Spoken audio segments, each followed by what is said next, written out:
Hello and welcome to another episode of Two Guys and a Chainsaw. I'm Todd. And I'm Craig. Well, Craig, it's time to do another tribute episode. Am I right? It seems like it's just happening far too frequently lately, doesn't it? It sure does. Who did we have? A couple weeks ago, we had... Not Romero, right? We did have Romero, yep. We had Romero before and that. it's just been a year since Wes Craven. We're losing lots of people. All kind of from the same era. We're looking at the late 70s, early 80s when these guys got their claim to fame. And recently we just found out that Tobe Hooper is now dead. At the ripe old age of 74, I believe? I think so, yeah. Mm-hmm. Died August 26th, 2017. Died of natural causes, so at least that's pretty good. Left two sons behind, and quite a body of work. Not a huge body of work, but honestly, some of he's a ground. What can you say? He's a trailblazer. True. Broke some serious ground, had some hits, had some misses, but we decided that the best way to pay tribute to Tobe Hooper, there's really nothing else more appropriate than to review Texas Chainsaw Massacre from 1974. I saw this movie pretty late in life. I think I probably picked it up. I might have been in high school. I think I was in college, honestly, before I sat down and saw this. This is one of those movies where you hear the title all the time. It's parodied. It's kind of held up as, how more exploitation can you get with a title like The Texas Chainsaw Massacre? Right. And honestly, it's funny because even the film doesn't quite do it justice. I was talking to a guy just the other day about our podcast that I just met here in Beijing. And he was a filmmaker, and he's pretty young guy. It's funny because we were talking about the films we do, and I mentioned we're going to be doing Texas Chainsaw Massacre, and he said, I don't really go for the really gory, the super gory films. I like the more cerebral ones. And I said, I'm not saying it's a cerebral film, but actually Texas Chainsaw Massacre is not as gory as you think it would be from the title. In fact, there's almost no gore in it at all. I know, and I was really surprised. I saw the movie later in life too, and I've really only actually watched it, aside from watching it to record this. I've only seen it like twice, which I'm a rewatcher of movies, so I'm surprised. I'm surprised that I've only really seen this a couple of times. But I was reading about it to prep for today, and I was really kind of shocked to find out that Hooper intended this to be rated PG. Like, he wanted to keep he wanted to keep as much of the gore and the violence as subtle or implied or off screen as possible, in the hopes that he would get a PG rating. Oh my gosh. And then of course he sent it off to the ratings board, and they're like, X. And he had to do some trimming even to get it down to an R. But you're right. It's a scary movie. It really is a scary movie. But as far as blood and gore, there's some. It's not like there's not any. But when you compare it to the remakes and the sequels, the remake especially, and the sequels of the remake are very, very violent and very gory. And by comparison, this one's pretty tame, really. It's tame with respect to gallons of blood on screen. Right.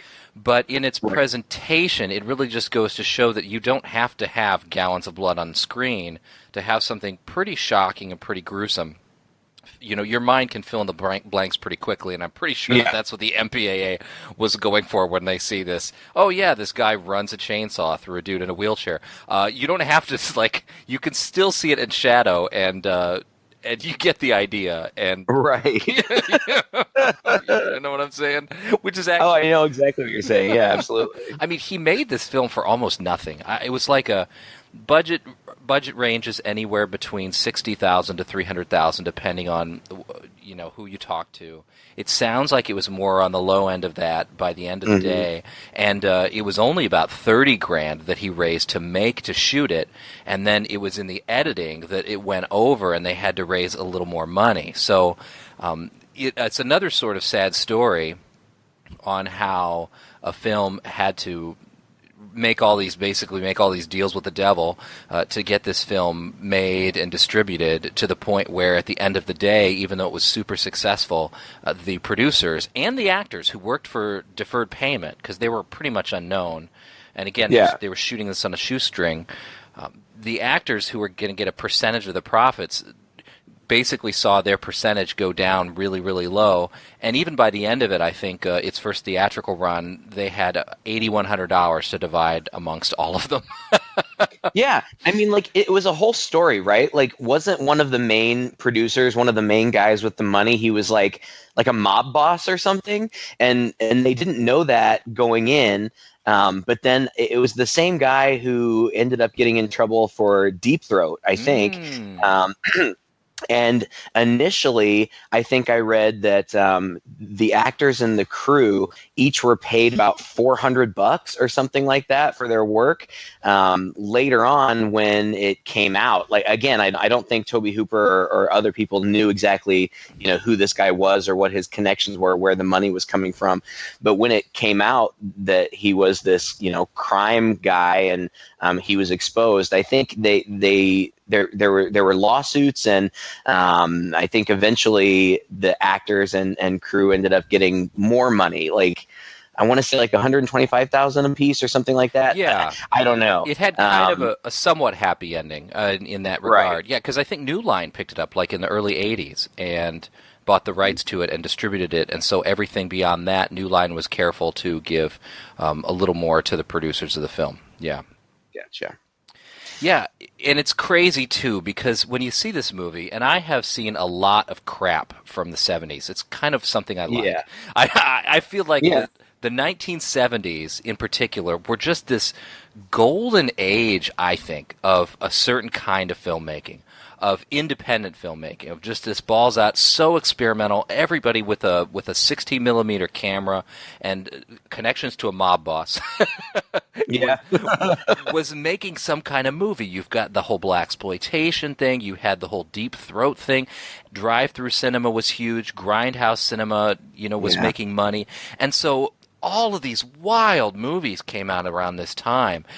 And they're all interesting. I mean, honestly, like even the bad ones are so fun to watch. And this movie, if it hadn't been as well made as it was, it would have just been another one of those schlock things that had played in the drive-ins. I really honestly believe that, because when you watch this, and again, now watching it with a real critical eye for this podcast, I was really struck at the camera work, at the cinematography, at the acting for most of them.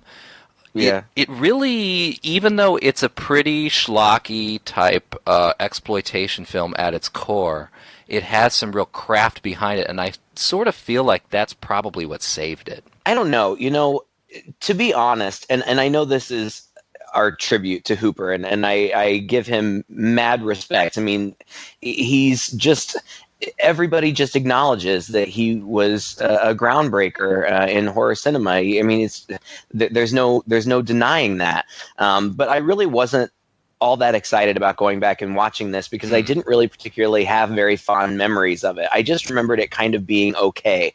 Watching it again, I appreciated it more, I think, that I had appreciated it in the past. But you love these movies from the 70s, and I do too. I really do. But there are some of them, and I feel like this kind of falls in the same category as like Last House on the Left and I Spit on Your Grave and like that. Yes. Yeah, and even The Hills Have Eyes, kind of. They're very raw and very violent, and especially Last House on the Left and I Spit on Your Grave, they're almost so violent and disturbing that they're almost unpleasant to watch. For sure.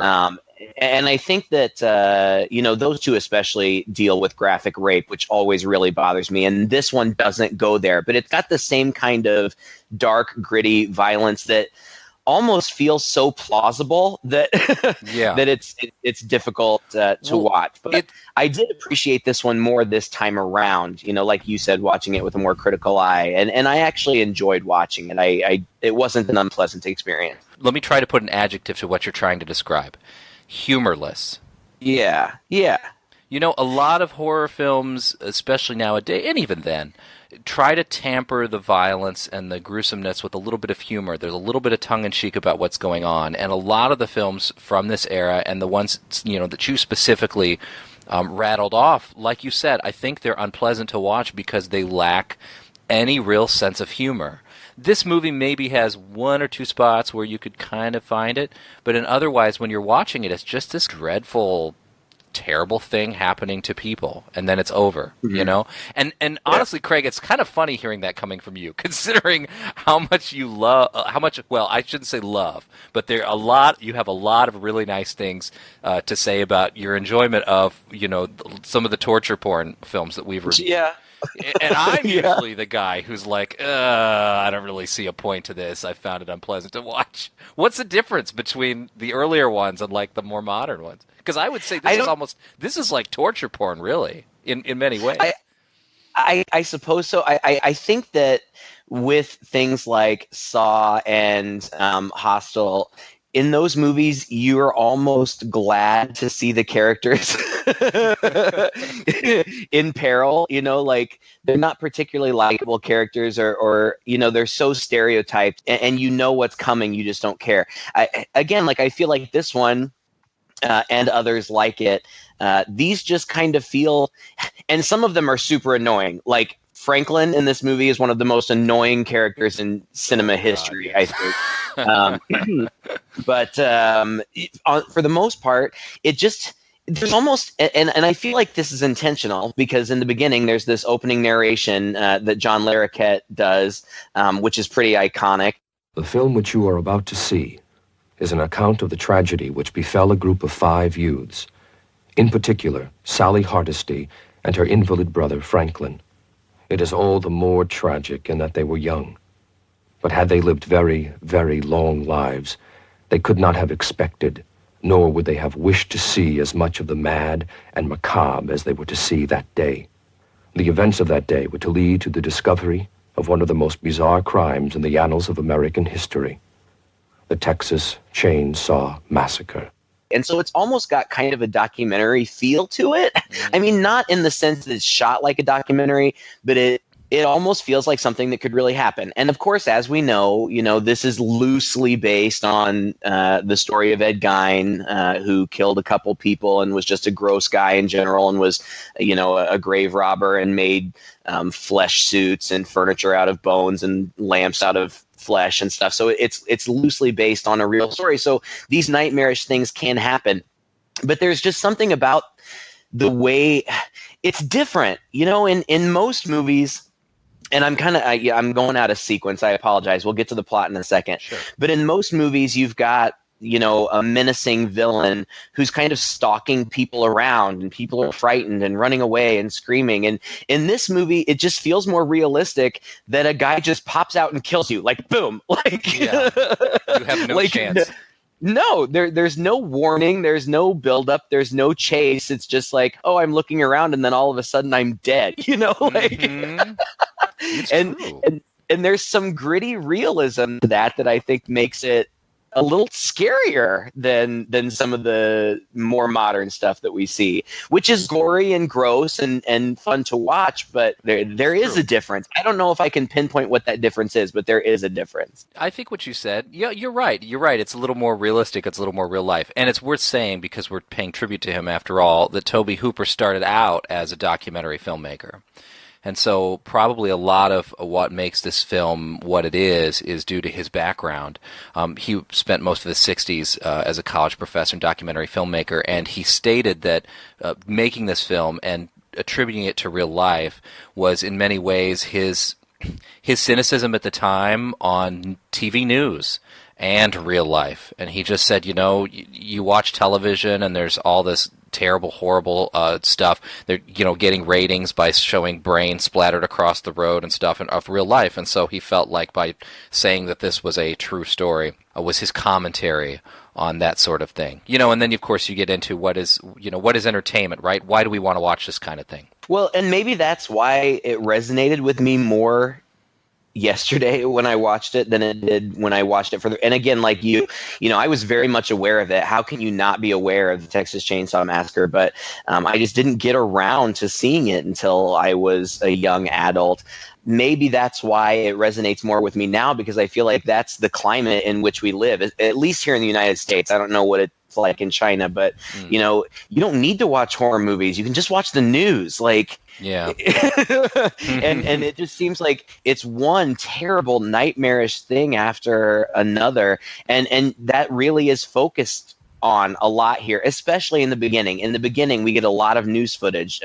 Like I said, it opens up with that narration from John Larroquette. John Larroquette went on to be famous for his role in Night Court, and he's a funny guy, and he's got a great voice. Kind of an iconic introduction, and I read that John Larroquette has said, now who knows if this is true or not, but he said that his payment for doing this was a joint.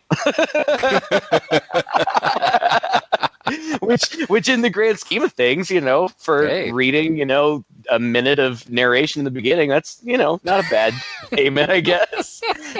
He's also said that he's never seen the movie. He said that in 2008. I don't know. I doubt his truthfulness there, but it starts out with that, but then it goes into these news reports. Grave robbing in Texas is this hour's top news story. An informant led officers of the Muerto County Sheriff's Department to a cemetery just outside the small rural Texas community of Newt early this morning. Officers there discovered what appeared to be a grisly work of art, the remains of a badly decomposed body wired to a large monument. That's kind of the impetus for the beginning of the story. It really doesn't have much to do with the action of the story. But even after that, when we meet these 5 young people who are traveling together in this van, we can hear the radio news, and everything that you hear is just horrible. It's just disgusting. It's all violence and murder and mayhem. And so I hadn't read apparently what you read about his inspiration for doing this, but it makes perfect sense because we hear so much of it in these opening scenes. Yeah, and I love it too that it opens up after we see this corpse impaled on there. Before we see the van pull up, it's in the foreground is one of the most Texan things in the world, which is a dead armadillo by the side of the road. Yeah. And Tobe Hooper himself is from Texas, so Austin, Texas, actually. So I just thought that was hilarious. Having lived in Texas for a good 6 years myself, you can't go 2 miles down the road without seeing a dead armadillo by the side. It's so funny. Yeah, and then of course the first person we're introduced to is what you call the worst character in the world, which I kind of have to agree. And a lot of it has to do with his acting. But it's a guy named Franklin. So they pull over by the side of the road, and this guy gets wheeled out on a wheelchair out of the van. And he starts to take a leak into a can, which I'm not quite sure why. If he's right, if he's just by the side of the road anyway, I don't know if they're going to save it for later or something. I don't know. He falls forward, and his sister Sally comes running to the rescue. And so we have Sally, we have Franklin, a brother and sister. Then there's a guy who's driving the van named Jerry, who reminds me of Disco Stu from The Simpsons. Yeah, or Bob Ross with his hair. He's got a great perm. This guy's 70s through it. Between him and Sally's white bell bottoms, there's 70s through and through. And then Pam and Kirk, boyfriend and girlfriend, they're out. And apparently they're out because of the news broadcast. They're going to see if their grandfather was one of the people who was dug up in the cemetery that they're hearing on the news. And then also, I guess, to just sort of visit the old family house with their friends. It's a little vague, kind of why they but it's just sort of like a big road trip. Jerry he seems very, nondescript in the beginning, but later on he kind of picks on Franklin, which I might eat too. I mean, the kid he's just so annoying. Like, he's in a wheelchair, so I guess you're supposed to kind of feel sorry for him, I guess. And there, it seems like Sally kind of looks out for him or whatever, but he's just so annoying. Like, his voice is annoying. Yes. I don't believe that he's supposed to be mentally challenged. He just seems like, probably because of his physical disability, he's been coddled all of his life, and so he's whiny and I would guess, I don't know, they're supposed to be in their early 20s. Yeah. But he acts like he's about 9. Like, he's just so obnoxious. That's your slaughterhouse. That's where Grandpa used to sell his cattle. Hey, we got an uncle that works at one of those places outside of Fort Worth. Hey, you see those buildings there? That's where they kill them. They bash them in the head with a big sledgehammer. Oh, that's awful. It usually wouldn't kill them on the first lick. I mean, they'd start squealing and freaking out and everything, and then have to come up and bash them 2 or 3 times. And then sometimes it wouldn't kill them. I mean, they'd skin them sometimes even before they were even dead. That's horrible. Yeah. People shouldn't kill animals for food. Oh, well, they don't do it like that anymore. Now they got this big air gun that shoots a bolt into their skull and then retracts it. It's just boom, goes boom, and then Franklin, I like meat. Please change the subject. Yeah, that's terrible. And then they decide to pick up a hitchhiker. You know, there are just parts of this movie that I just don't get. And Franklin is one of them, and I just chalk that up almost to bad acting. Yeah. It's so annoying. And this hitchhiker's another one. And before they pick him up, one of them says, gee, I don't know, this guy looks a little weird. But then they get him in this van, and they're driving down the road, and this guy just is weirder and weirder. But the fact that they, as the scene progresses, they don't really show any more than, like, bizarre fascination and then repulsion on their part before finally they kick him out of the van. It just seems like it goes on a little too long and goes a little too far before these folks get the idea that they don't really need to be in the same van with this guy. Right. You know? Okay, all right. So the 70s were a very different time, you know, like, we had just come off the 60s where it was all, you know, love the one you're with and peace and all that stuff where, and hitchhiking was a thing. People did that and people picked up hitchhikers. But you're right. Like one of them, it's Pam who says, I don't know, he looks really weird. Let's not pick him up. But they do anyway. And then he is just so bizarre. But I feel like that's one of the things that makes this movie scary and so unsettling. Like they don't know who they're picking up. This could be anybody. And then he gets in and he's just a total weirdo. I mean, first of all, he looks weird. I mean, he's got like scabs on his face. He's got a big mark on his face by one of his eyes that I couldn't tell if it was a birthmark or if it was supposed to be a scar, a burn scar or something, but just his appearance is unsettling. And then he's like a kid with ADHD. Like he's jumpy and he's giggly and he talks weird, and Franklin has a knife that he's kind of playing with, and the hitchhiker takes it and just cuts a big gash in his hand, and everybody's like, ew, ah. But then they're kind of over it. Like, that was weird. He's bleeding all over himself, and I'm like, what? And he just hands the knife back to Franklin, who just kind of holds it and stares at the knife like, ooh. Hey, you can take me to my house. I live right off this road. Well, I don't know, man. We're in pretty much of a hurry. How close is it? It's real close. Well, couldn't you just walk? I mean, if it's so close. You can have dinner with us. You like head cheese. My brother makes it real good. You like it. I think we better push on that. He's got this camera that he wears around his neck, and he shows them some pictures he's taken at the slaughterhouse, and then he takes a picture of Franklin and hands it to, it's a Polaroid camera, I guess, old-timey camera, and he gives the picture to Franklin, and Franklin's like, oh, it didn't turn out very well. And he's like, well, you can pay, it's a good picture, you can pay me now, $2 for the picture.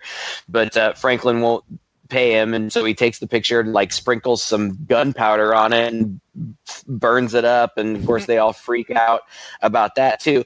And then he whips a razor blade, a straight razor, out of his sock and slices Franklin's arm with it, which I guess is finally the last straw. They pull over the van and kick him out. But even after that, like, they just wrap up Franklin's arm and they're like, man, that was weird. Yeah. Like, what? Yeah, and they don't even talk about going to a hospital or a doctor or anything. They're like, oh, keep on trucking. Better find a gas station. Yep.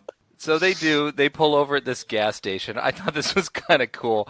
If you notice in the background of the sign on the gas station, it says "We Slaughter" on the left side of the sign, but then barbecue, over on the right. I didn't notice that, but that's funny. And they pull over, and this is, you would say it's maybe that old trope of the. In fact, I wonder if this is where it came from. I don't know. The old trope of pulling over at the gas station and the kids saying where they're going. Oh, we're going to see the old Franklin house. And not only does this gas station not have any gas, but this guy seems very intent on telling them, you don't want to go out there. The girls don't want to go out there. I got some barbecue in here. You should just stay and get some barbecue. People own that house. Franklin says, well, actually, my father owns that house. He's like, oh, well. He's like, people around these parts don't take much to people snooping around their property. I think that you're right, that maybe this trope comes from here. I don't know. It may have come from somewhere else, but we've definitely seen it play out millions of times in horror movies since then. It reminds me so much of that scene from Cabin in the Woods, where it's the exact same thing. I mean, they're parodying it in Cabin in the Woods, but it's the exact same thing. A bunch of 20-somethings pull up in a van to a gas station, and the gas station attendant says, "Oh, you don't want to go up that way," We've seen it so many times at this point that it's almost funny. It was probably a little more fresh in 1974. True, but to go kind of on your earlier point, there's really not a lot made of it. It's not like sinister music kicks in. It's not like, he just says it a few times. It's kind of a suggestion, but he doesn't really linger and try to keep them or whatever. He just kind of leaves. And so this is a character who I'd say 10 minutes from now, you've kind of forgotten about him. You think you're never going to see this guy again. So, But what's interesting about this one to me, and what I had forgotten, because I've seen the remake, and the remake's pretty loose. I mean, they take some things from the original, but it's a pretty loose remake. But I remembered, even from having seen this before, that this guy from the gas station, spoilers if you don't want to, he ends up being one of the bad guys from this bad family. But I thought that this was interesting in that it really seemed like he was legit trying to avoid what eventually happens. Like he was really trying to warn them, move along, don't linger here. And he was. For real. Yeah. I don't think he wanted it, kind of to go down. What ends up going down. I mean, there are cues to that later anyway, that this family really probably just more wants to be left alone, but these kids kind of got in the way a little bit. Right. By the way, before we pass over it by completely, the hitchhiker, of all of the people in this film who went on to do almost nothing, except for Marilyn, the lead actress, did a few things. The hitchhiker guy, Edwin Neal, apparently found a niche in the 90s doing voice work for some video and also for video games. I didn't know that. Isn't that crazy? I kind of, what I do know about him is that, I saw this suggested several times in the stuff that I was reading, but I never saw anything explicit about it. Some of the actors and crew were not happy with Tobe Hooper, and were not happy with the way that they were treated during the shooting of this. And Edwin Neal was one of those. He said that his experience filming this movie was worse than his experience in combat in Vietnam. And he said it at one point that he hoped he never saw Tobe Hooper again because he would kill him if he did. Oh, jeez. I don't know if they ever did see each other again, but and you say that none of these people, and you're right, most of these people were unknowns. They didn't go on to do a lot. Several of them, including Marilyn Burns, Sally, and I think Edwin Neal too. I don't remember exactly, but they've made cameos in some of the sequels and remakes and things. Gunnar Hansen, though, Leatherface, he's been still relatively prominent, especially in the horror industry. But most of them were unknowns at the time and really didn't go on to do much more. But I don't know. Again, Tobe Hooper, this is your tribute. I'm not trying to disparage you in any way, but I would be interested to read more about why some of these people had such a negative experience. I mean, I know that because they had such a limited budget, they were working 16-hour days, 7 days a week in the summer in Texas. So it was like 100+ degree weather every day, and they were doing this solid for like 4 weeks, and things got really unpleasant just because of the heat. You've got all this. In certain scenes, you've got, raw, rotting meat in the summer heat. Gunnar Hansen, who plays Leatherface, and Sally, Marilyn Burns, they couldn't afford to be constantly remaking their costumes, so they had to wear the same thing throughout, long periods of time in the heat, and they stank. And, it was so bad. It was so bad in some scenes that crew members were barfing and passing out because of the stench. So I can imagine to some extent why it may have been unpleasant, but I feel like there's history there that would be very interesting, but I don't know, that I'm unaware of at this point. Maybe we'll hear more of it now that he's gone. Because maybe it's interesting because coincidentally, fairly shortly before he died, there's always been this rumor that Tobe Hooper didn't really direct Poltergeist. It was mostly Steven Spielberg. And it was just less than a month ago, I think, that a few of the actors from Poltergeist spoke out for the first time and said, yeah, absolutely, Steven Spielberg was on the set the whole time, and Tobe Hooper was there. And the way they said he was a nice guy, he was cool, he always gave good suggestions and things like that, but it was really Spielberg running the show. So you got this impression, at least from what they said, was, yeah, he was a pretty chill dude who just sat there and smiled the whole time. So to hear that he was terrible on this set, seems like a complete 180, but who knows, Who knows? So they leave there and they go up to the old house and explore it, basically. So Sally goes upstairs with some of the people. I mean, this house is nothing. It's just some walls, and it's completely overgrown with green. But they've gone up and they're gallivanting around this house, laughing and goofing off, and apparently they've just left Franklin in the van. Yeah. And he's fascinated by when the hitchhiker. When they kicked him out, he smeared some of his blood on the van, and Franklin is convinced that he has marked the van so he can find them later, and so he's fascinated by that. But then they leave him, and humorless, you said before, I understand what you mean, but there is a little bit. Yeah. It's laughing at Franklin's expense, really. I mean, True. He's so annoying, and then he's trying to wheel himself into the house, and he's like, and he's like grunting, and he's screaming for Sally, and he can't get himself over this debris and into the house. And then when he finally gets in the house, he throws a tantrum like a kid. Come on, Franklin. It's going to be a fun trip.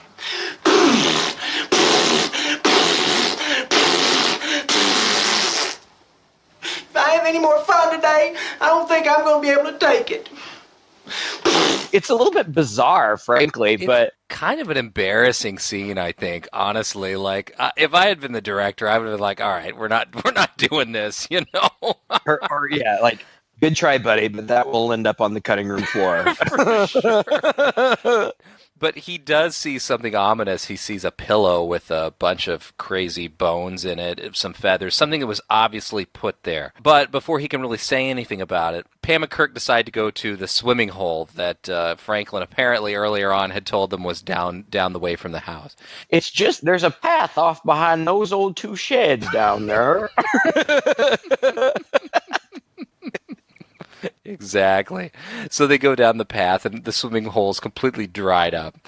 But down there near the swimming hole, they see another house just a little ways beyond, and he's thinking, because Jerry's pretty worried, I guess, as the driver, that they're going to run out of gas. He said it a few times. So he thinks maybe if they can go down there, and he's like, I can leave my guitar with them as collateral, he's got this all worked out.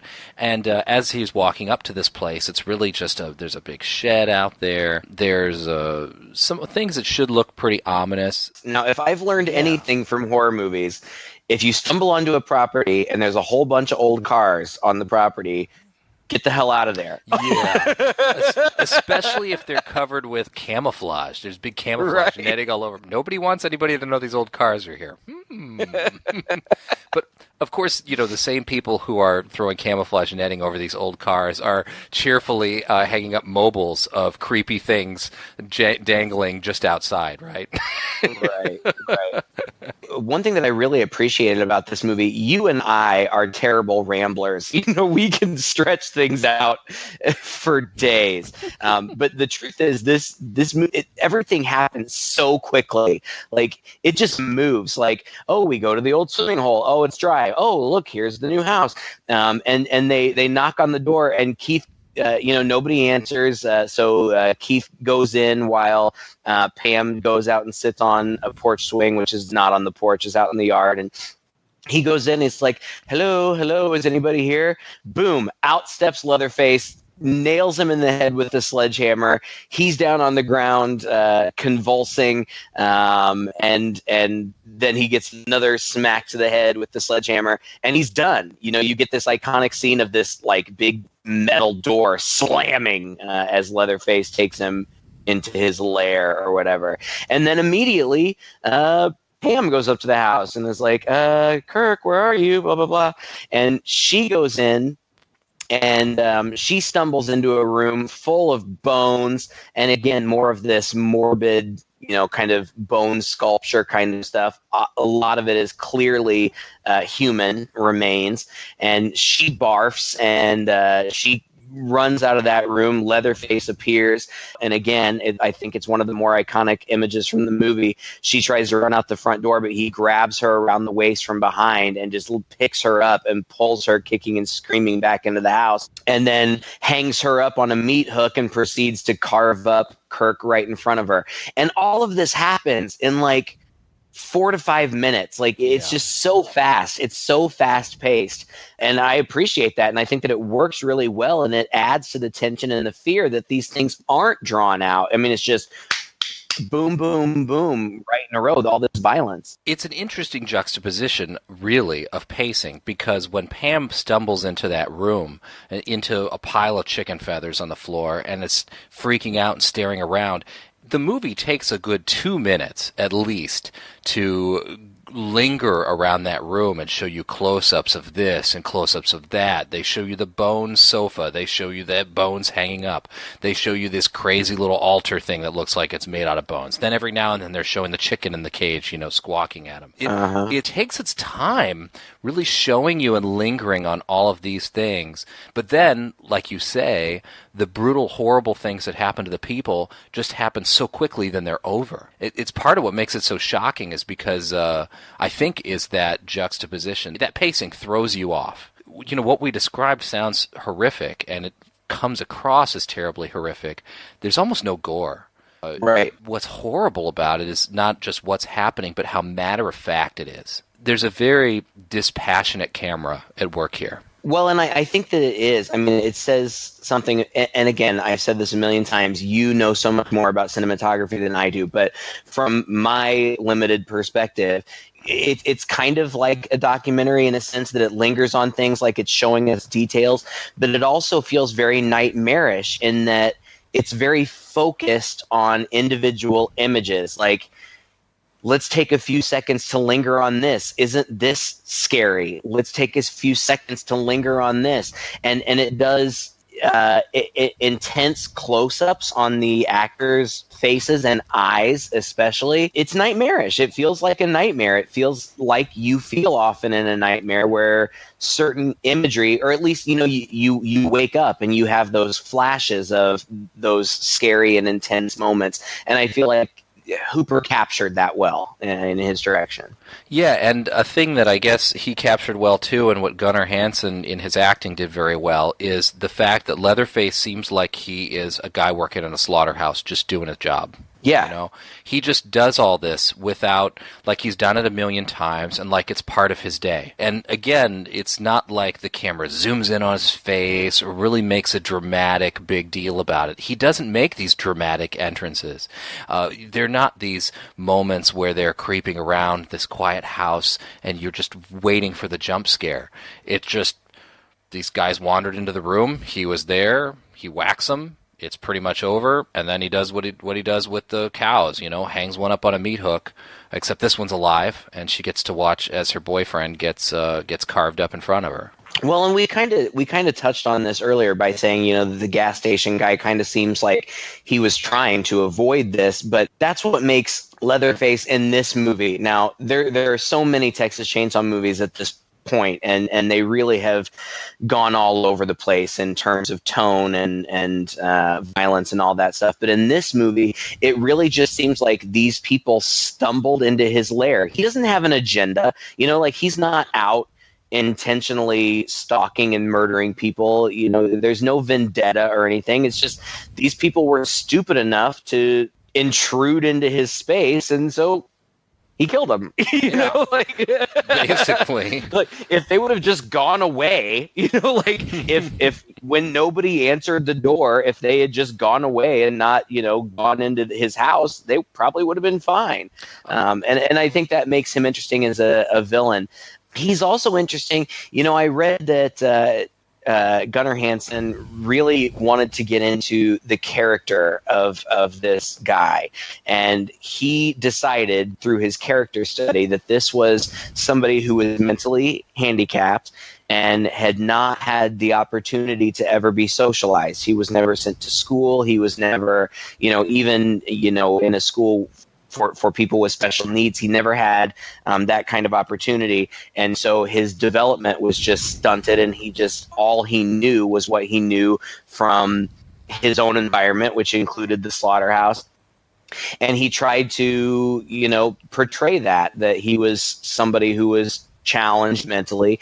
And you can see it. And I feel like you see it more in this iteration than in any other. His voice is high pitched and almost childlike. Yeah, I guess in the script that it was scripted that he had lines, but it was just mumbles and incoherent. And then it would also have next to that what he was trying to say, so that Gunnar Hansen knew what he was trying to say, but it comes out as totally incoherent to us, the audience, and maybe partially coherent to the other men that he lives with, because he's lived with them for so long. But there's almost a childlike quality to him. And, he's the big one. He's the tough one.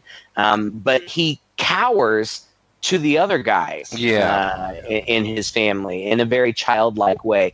Again, I read this. I don't know how accurate this was, but I guess that critics and even proponents or advocates for the mentally challenged or disabled have said that he actually did a pretty good job of portraying somebody with those kinds of challenges.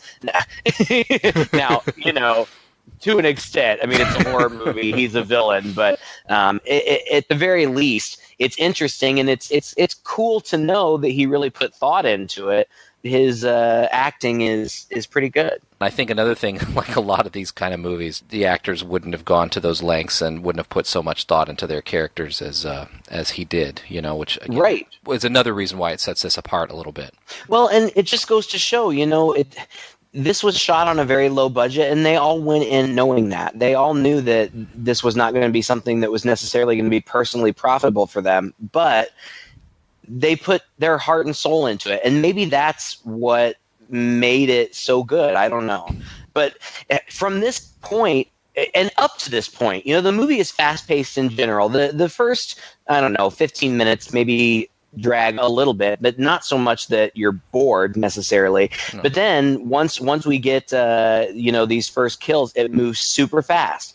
Jerry goes off to find the other two who had already gone.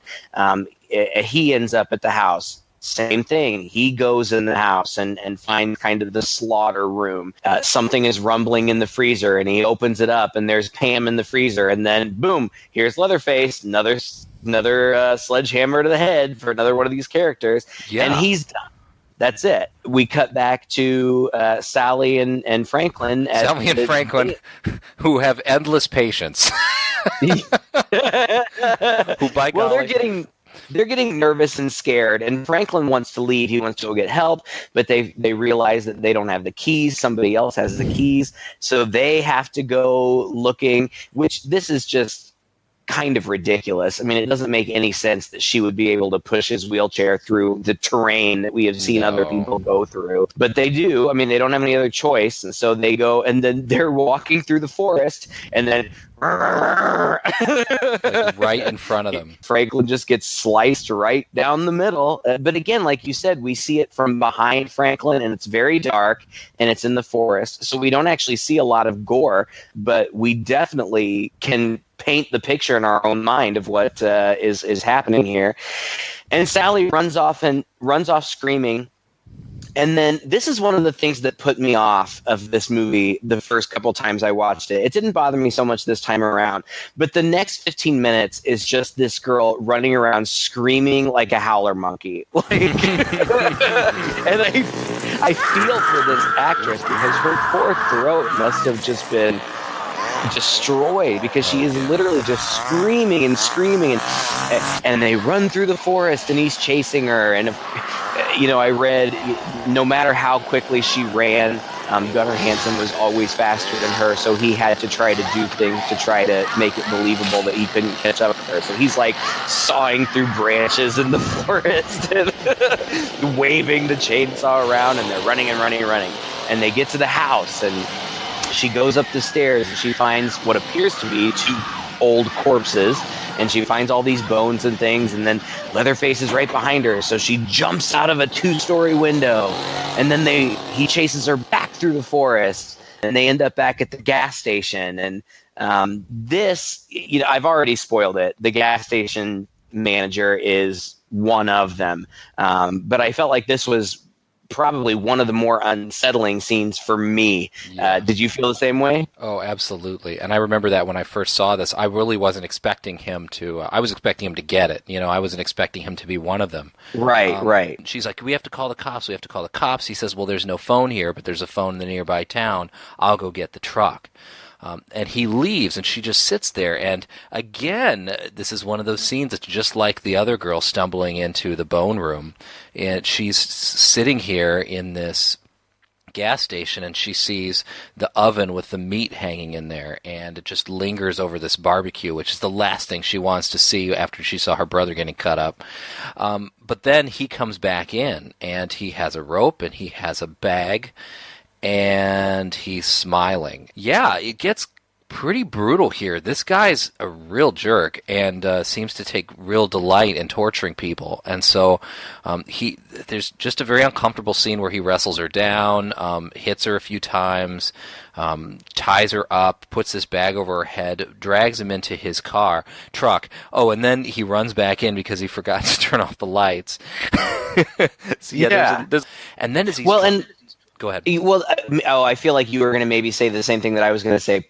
Part of what makes it so unsettling is that he talks to her in kind of a gentle manner, like he's trying to comfort her. And like he's got her in this sack down in the floorboard of the passenger side of his truck. And he's like, are you okay down there? Are you feeling okay? Meanwhile, he's like jabbing her with a big stick and enjoying it. Like it's just a weird juxtaposition of the way that he talks to her, and then the fact that he's also tormenting her physically at the same time. I mean, he's messed up. He's obviously part of this messed up family, and they're all messed up. And then he pulls in to the house again, and on the way in, there's our hitchhiker again in his headlights, and he runs out and he says, I told you never leave your brother alone. You get in there and get that girl out of the car. Get her out of there, get her out. Then there's this whole scene, I think, is probably what most people remember the most about this movie. Yeah. And from what I remember reading, is the part that drove all these actors to pretty much want Tobe Hooper's head on a platter in front of them. Yeah. She wakes up. It's in this dining room of this house, and sitting around the table are the hitchhiker, Leatherface, the guy from the gas station, and the corpse from upstairs. Right. Who turns out not to be a corpse. He looks like a corpse. Oh, my gosh. And it's so gross. It's disgusting. And one of the first things that happens is the hitchhiker and Leatherface restrain her, and one of them cuts her finger and puts it in the corpse's mouth, and the corpse starts sucking on her finger. And again, we get these intense close-ups of her eyes, and she's been screaming, and then this happens, and she's so horrified that she falls silent, and we just see the terror in the close-up in her eyes. It's so effective. It's so effective. Yeah, and part of the reason that this ended up being so torturous is because I read that the guy who played Grandpa, when they did his makeup, it took like 5 or more hours or something to do that, and he said, "I'm not doing this again. I'm not going through this again, so you better film everything that you want of me now." And again, I'm reading all this stuff online. I can't verify its truth, but what I read was that they ended up shooting for like 36 hours straight just so that they could get this most of it was this scene. It's an intense scene, and it's a lot of her screaming and them mocking her, and that's like she wakes up and she immediately starts screaming, and they immediately start mocking her. Like they scream and they howl like dogs, and they're laughing at her. And there's some weird dynamics going on between these guys. Like, it seems like the gas station guy is kind of the patriarch, aside from Grandpa, who's basically a corpse. He's kind of the patriarch, and he's in charge, but he also doesn't like doing the dirty work. And so the hitchhiker kind of gives him some crap for that, saying, "Oh, he talks big, but he's really just the cook." And the old guy says, "Oh yeah, I just can't take no pleasure in killing." But it's obvious that they're going to kill her. And the scene goes on for a little while, and it's very tense. Basically, what it ends up is, yes, we are going to kill you. Here's how it's going to happen. It'll be fast. Don't worry about it. But then I think it's the hitchhiker says, "Let's let Grandpa do this one. He was the best killer of them all." And so she's been tied up to a chair. The hitchhiker unties her and takes her and holds her over a metal tub. And Leatherface is trying to give Grandpa the sledgehammer, but Grandpa, being a corpse, doesn't have the strength to hold it. And so, he keeps trying to hit her, and he misses several times. And then he starts actually hitting her, but just like a glancing blows.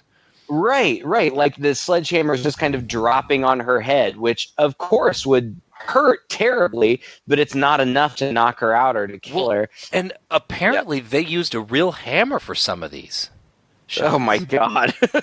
and so maybe that's where this hatred for Hooper came in. I read even the earlier scene with the guy in the chair, when they shot it, even though I didn't see anything, it seemed to all be in shadow to me. Apparently when they shot it, he was swinging a real chainsaw within 3 inches of this guy's. Oh my God. This guy's face. Yeah.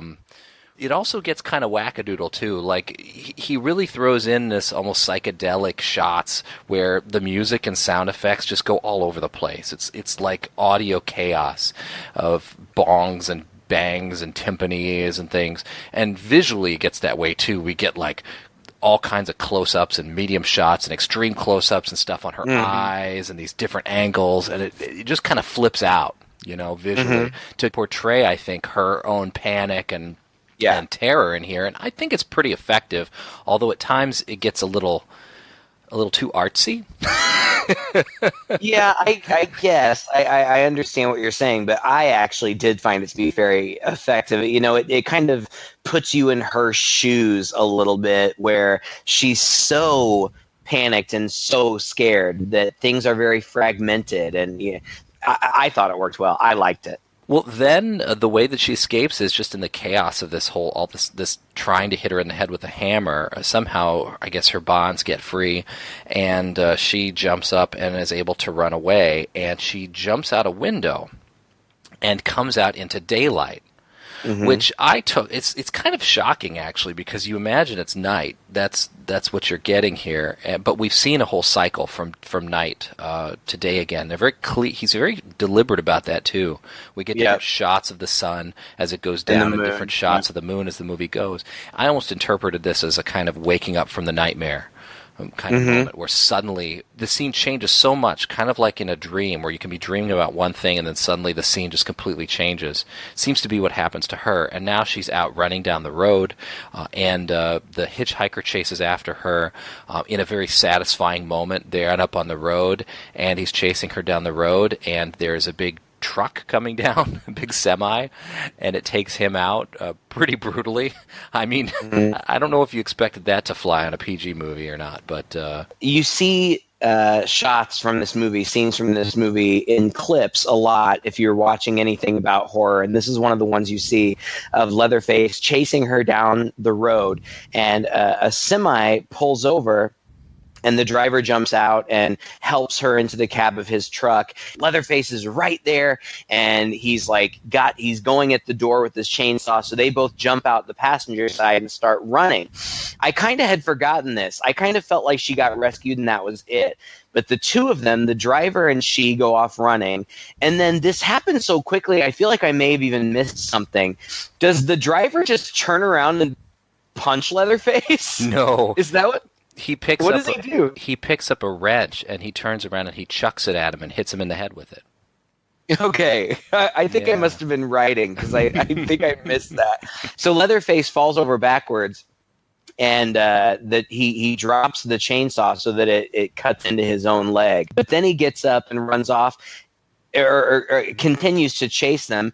And here's something else that I think that I missed, because this pickup truck flies by but sees what's going on and slams on the brakes and kind of does a 180 in the road, and she jumps in the back of the pickup, and it's like the driver can't get it started again, but at the last minute he does get it started, takes off down the road, and we see her screaming and kind of maniacally laughing in the back as she drives away, and Leatherface in his frustration just stands in the highway and swings around the chainsaw. Yeah. Swinging around the chainsaw, and then it cuts to black, and that's the end. And it's kind of, it's fairly iconic as far as scenes go. But what happened to the other truck driver? Did we see what happened to him? No, I guess he just stood there and watched it all, or maybe he got back in his truck and took off or something. I didn't remember that at all, and I was, as she was, I'm glad that she's being rescued, but I'm like, wait, what happened to that other guy? Too, right? Well, it's so sudden, and I remember thinking this too when I watched this movie the first time, like, wow, this is it. I mean, again, just like everything else, it all happens quite fast, and again, I have to say, much like what you said about this movie from the beginning, it all plays fairly true.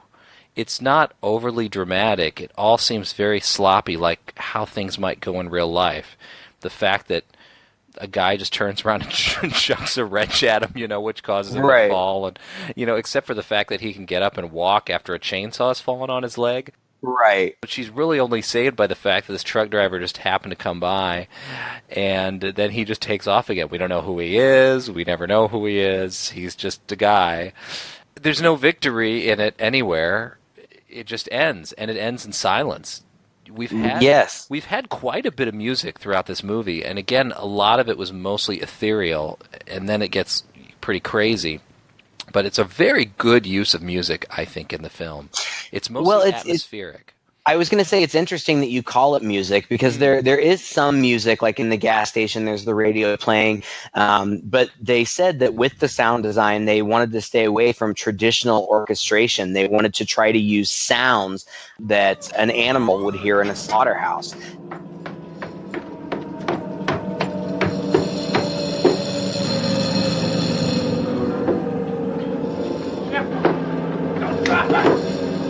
This movie is considered a classic, and I understand why. I think that it should be. I do think that it was groundbreaking, and it clearly paved the way for so many things. First of all, there have been I don't even know how many sequels and remakes and sequels to remakes. I mean, we're getting probably up close to 10 at this point, I would say. It's so different than any other franchise, and that most of the other franchises try to maintain some sense of continuity. And the people behind this franchise just really kind of seem not to care. So the backstory changes, the characters change from movie to movie, sequel to sequel, remake to remake. Of course, Leatherface is always central. But even, Tobe Hooper directed the second one too, if I remember correctly, and they went in a completely different direction. The second movie could be considered a comedy just as easily as it could be considered a horror movie. Right. I mean, it's wackadoodle and silly, but fun. Like, it really is fun. And I've seen them all. I feel like the third one had Dennis Hopper as like or maybe it was the second. I get the second one, and the third one. Yeah, I get the second one and the third one mixed up. And then the fourth one had a young Matthew McConaughey and Renee Zellweger, and Matthew McConaughey really was off the wall and crazy, but it was fun. And then you had the remakes and the sequels to the remake, which went really dark. And then there was Texas Chainsaw 3D, which totally retconned it and made things different and set it in modern day and tried to kind of tie it to the first one, but it was loosely connected. And we've got a new one coming out too. I think that the new one, I think, is called Leatherface, but that's going to kind of handle the backstory of how Leatherface became Leatherface. So it's this kind of crazy madcap series of movies, but it works. People want more of it, and really it has established itself and maintained its popularity as much, if not more so, than some of its contemporaries like Nightmare on Elm Street and Friday the 13th and all of those. So clearly Mr. Hooper was on to something good here, and his legacy is going to live on for a very long time. Well, you can see the inspiration of things that came before it, such as Psycho. I think, and especially about the grandparents and stuff in the in the attic and whatnot, and also you can see what it influenced as its place in time as being one of those. I think one of the first of these silent, unstoppable, hulky, masked killers. Mm-hmm. Jason, obviously, very much drawn from this as well. And even apparently Ridley Scott said that it was an inspiration when he was working on Alien, of all things. Wow. I'm not quite sure where that falls, but that's what he said anyway. And look at Rob Zombie. I mean, House of a Thousand Corpses is virtually a remake of this movie. But honestly, if it had come out today, it'd just be another one of these movies, right? Probably, Mm-hmm. yeah. It's not that good. You have to look at it through the lens of history, obviously. Right. But it's kind of a shame, really. I thought we would see a lot more out of Tobe Hooper.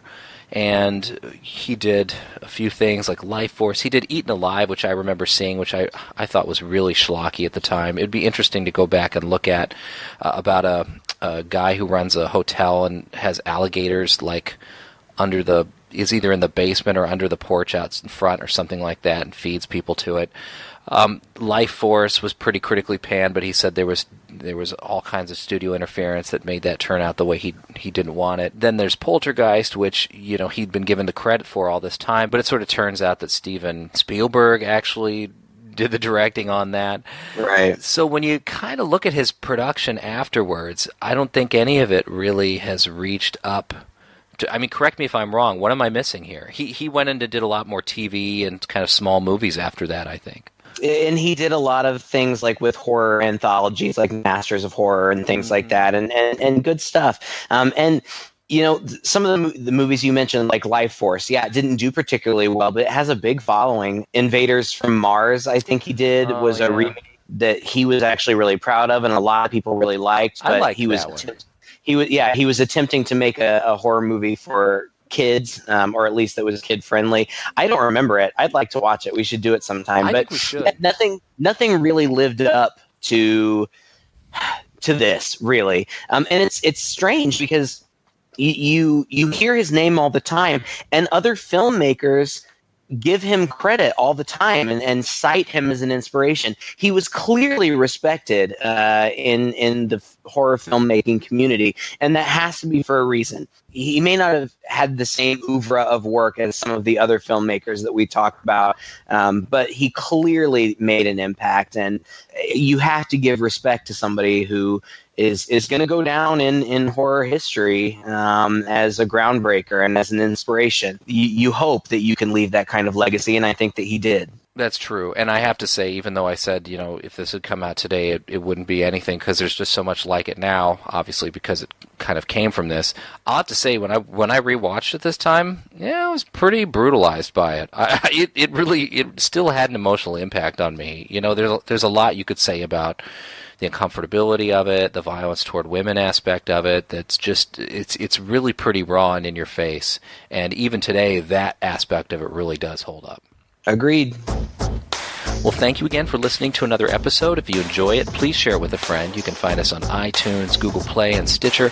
You can also find us on Facebook, where you can like us, our page there, and leave us some comments about what you thought of this film, as well as any films you'd like us to watch in the future. Until that time, I'm Todd. And I'm Craig. With Two Guys and a Chainsaw.